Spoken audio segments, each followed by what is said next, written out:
Lanjut, Man Insan Cendekia, sekolah ini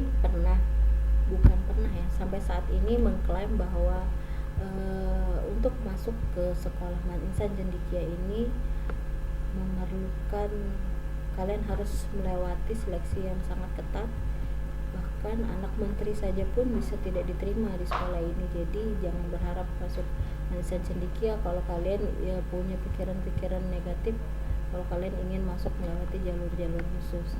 Karena Man Insan Cendekia ini adalah betul-betul sekolah yang murni, sekolah anak-anak pilihan seperti itu, yang hasilnya dari seleksi. Tentunya ibu yakin kalian bisa mengikuti seleksinya asalkan kalian mau. Nah, untuk Man Insan Cendekia sendiri pun juga sama. Sistem pembelajarannya adalah boarding school. Kalian harus stay di sana dengan jurusan IPA dan IPS, jurusan di Man Insan Cendekia. Kalau program keagamaan jelas agama saja. Kalau di Man Insan Cendekia kalian ada 2 jurusan yang bisa kalian pilih, IPA dan IPS. Untuk saat ini tidak ada jurusan agama dan juga bahasa, tapi dia include di pembelajaran sehari-hari. Jadi seperti di SMA 3 dan SMA 5 tadi, pembelajaran bahasanya include di pembelajaran sehari-hari, pembelajaran agamanya juga include di pembelajaran sehari-hari. Jadi tidak ada secara khusus seperti itu. Nah, fokus pembelajaran sampai dengan SMA. Dan hebatnya lagi, Man Insan Cendekia itu tersebar di 24 provinsi di seluruh Indonesia, dari Sabang sampai Merauke. Jadi kalian bisa pilih nanti kalian sekolah di mana. Apakah kalian pilih sekolah di Sabang, di Aceh, atau di Papua, atau daerah Jawa, atau daerah Kalimantan. Nah, untuk ManPK sendiri yang paling dekat di Pulau Kalimantan, baik Kalimantan Timur maupun Kalimantan Utara, itu adanya di Mandua Samarinda. Jadi untuk saat ini Mandua Samarinda itu dipercaya oleh Kementerian Agama Pusat untuk mendirikan sekolah unggulan Man program keagamaan. Sedangkan Man IC sendiri itu adanya yang terdekat di Pasir Tanah Grogol. Jadi memang agak jauh dari Samarinda, tapi tidak terlalu jauh, masih satu pulau Kalimantan. Kemudian meskipun kalian memilih jurusan baik IPA, IPS, bahasa dan agama, tetap ada pembelajaran wajib. Nah, pelajaran wajib itu ada PKN, penjas, prakarya, seni budaya, dan juga muatan lokal yang disiapkan oleh sekolah. Nah, misalnya bahasa daerah, kemudian bahasa Inggris itu juga bisa jadi muatan lokal, tidak harus dipelajari di kelas bahasa saja, tapi juga bisa menjadi pelajaran wajib. Begitu juga dengan bahasa Indonesia. Jadi meskipun hanya ada 2 jurusan, tapi itu adalah pembelajaran wajib. Lanjut, SMK dan MAK. SMK atau Madrasah Aliyah Kejuruan. Nah, untuk SMK ini jurusannya lebih spesifik. Jadi kalian bisa memilih sesuai dengan keinginan kalian. Dan sistem pembelajarannya seperti SMA, hanya saja lama belajarnya itu bisa 3 sampai 4 tahun, tergantung dari keahlian apa yang kalian pilih. Dan kalian boleh memilih jurusan sesuai minat. Kita sudah mempelajari apa itu perbedaan bakat dan minat pada materi merancang masa depan. Jadi ibu harap kalian sudah memahami apa bakat kalian, terlebih lagi apa minat kalian. Lanjut, yang ketiga adalah SMK itu memiliki program keahlian. Kemudian program keahlian itu ada lagi turunannya, spesifikasinya, yaitu adalah kompetensi keahlian.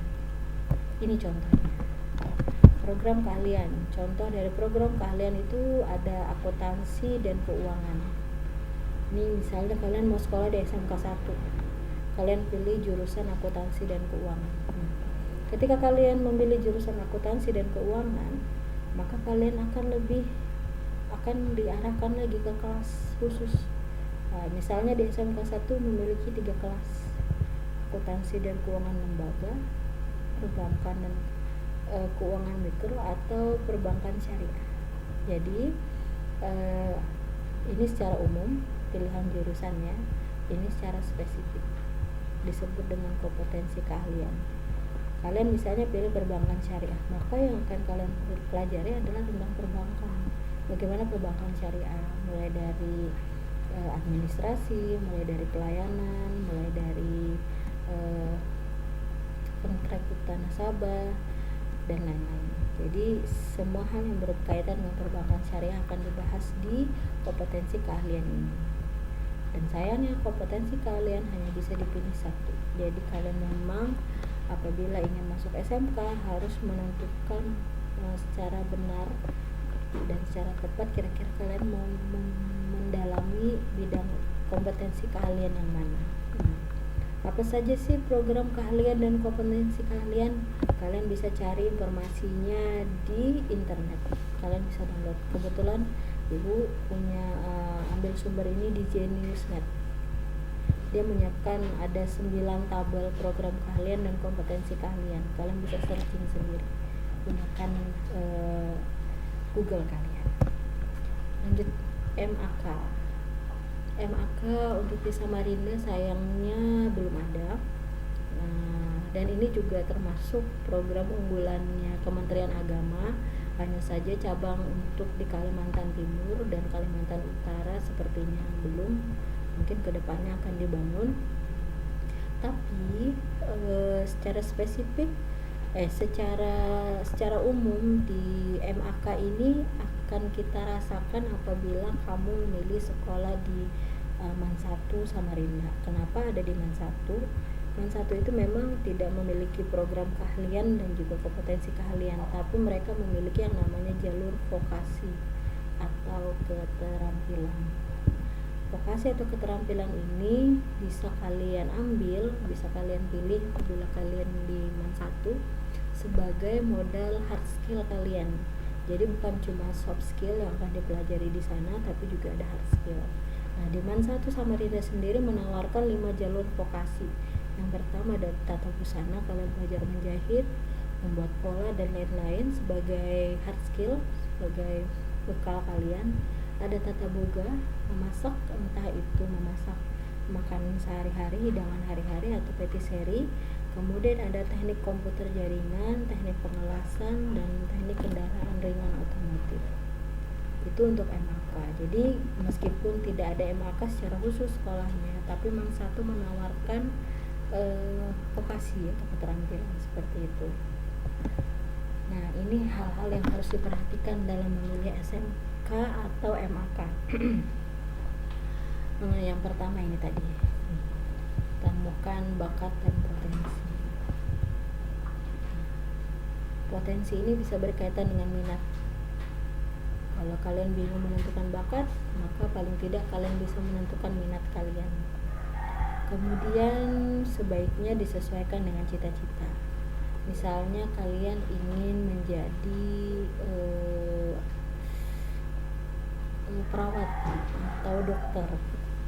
Nah, maka SMK yang bisa kalian pilih adalah SMK kesehatan yang berbau kesehatan, entah itu keperawatan, entah itu farmasi, entah itu kebidanan. Itu sudah banyak banget SMK seperti itu yang ditawarkan di Samarinda, baik negeri maupun swasta. Hanya saja SMK kesehatan, SMK yang berbau kesehatan atau bernuansa kesehatan itu biayanya agak lebih mahal. Jadi kalian kalau mau merencanakan sesuatu, makanya rencanakanlah itu dari awal. Makanya harus disesuaikan dengan cita-cita. Jangan sampai kalian memilih SMK-nya, misalnya SMK yang bernuansa kesehatan, ternyata kalian kuliahnya malah kuliah di bagian administrasi. Nah, itu nggak nyambung, kasihan. Nanti biaya sudah banyak dikeluarkan di belakang, kemudian kedepannya malah nggak nyambung dengan ini kalian. Itu nanti akan kita bahas. Kenapa harus disesuaikan dengan cita-cita? Karena ini akan berkaitan sekali, berkaitan dengan biaya, berkaitan dengan prospek masa depan, berkaitan dengan lulusannya nanti mau kemana, ini berkaitan. Jadi sebaiknya sebelum memilih SMK harus tentukan dulu kira-kira besok nanti kalian mau jadi apa, seperti itu.